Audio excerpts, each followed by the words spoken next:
Enquanto alguns governos da América do Sul reconheceram a vitória de Edmundo Gonçalves, o governo brasileiro ainda não se pronunciou oficialmente.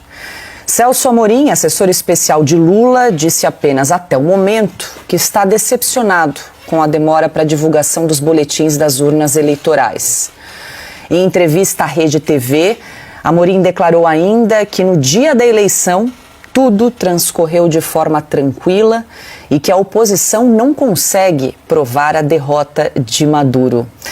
Carlo Cauti, a questão que mais a oposição precisa para comprovar, fazer para comprovar a vitória, né? O contrário, né? Pois é, né? Exatamente aquilo que a oposição pede e que o governo brasileiro está se omitindo, de fato está se omitindo. A própria presença de Celso Amorim lá na Venezuela foi uma forma de legitimação do regime venezuelano. Celso Amorim se recusou a encontrar a líder, de fato, da oposição, Maria Corina Machado. Ele se recusou mesmo, não é que ele não teve ocasião, se recusou a encontrá-la, demorou dias para encontrar Nicolás Maduro.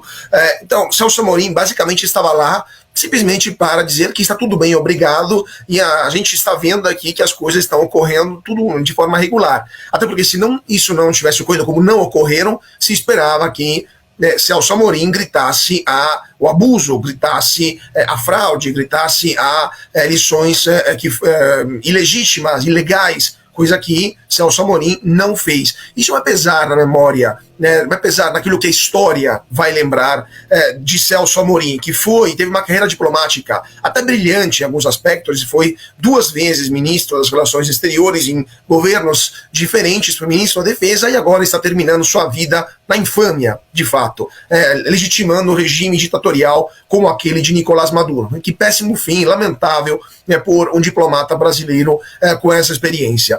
Mas aquilo que também a gente deve lembrar é que existe na Corte Penal Internacional uma investigação sobre a Venezuela, sobre os crimes cometidos pelo regime venezuelano, crimes contra a humanidade, torturas, desaparecimentos de opositores, homicídios de pessoas que estão manifestando contra o regime, ou também pessoas que fazem simplesmente postagens nas redes sociais críticas ao regime de Maduro, são pegas nas suas próprias casas, muito jovens, e simplesmente somem.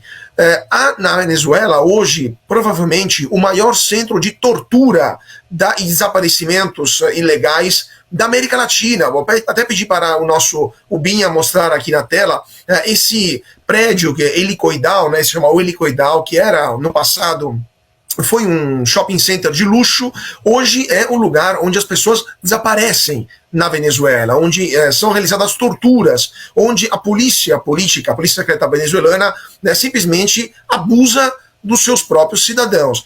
Então, há símbolos físicos daquilo que está acontecendo há anos, né? Há pelo menos 25 anos na Venezuela, desde que Chávez chegou ao poder. Sem contar do desastre econômico, da inflação de mais de 1 milhão por cento, né, por ano, a saída do país de mais de 8 milhões de venezuelanos, 640 mil dos quais estão aqui no Brasil e não puderam votar por causa das restrições, né, que o regime colocou, porque obviamente iriam votar contra Nicolás Maduro.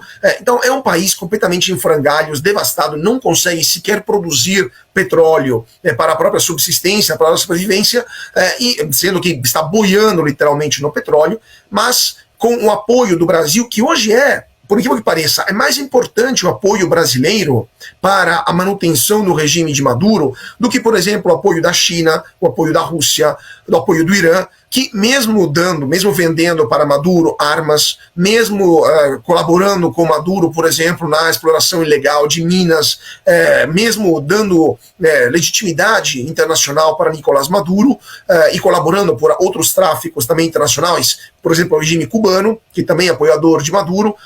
O fato de que o Brasil não está tendo a posição mais dura, como deveria ter, com países decentes tem contra a Venezuela, é hoje a maior força do regime bolivariano da Venezuela para se manter em pé. Se o Brasil atuasse de forma decisa, por exemplo, interrompendo toda e qualquer colaboração econômica, fechando as fronteiras e se posicionando contra o resultado dessa eleição, como outros países fizeram, reconhecendo a vitória da oposição, Maduro estaria em uma situação muito mais complicada e provavelmente a duração do regime seria muito menor daquilo que vai ser.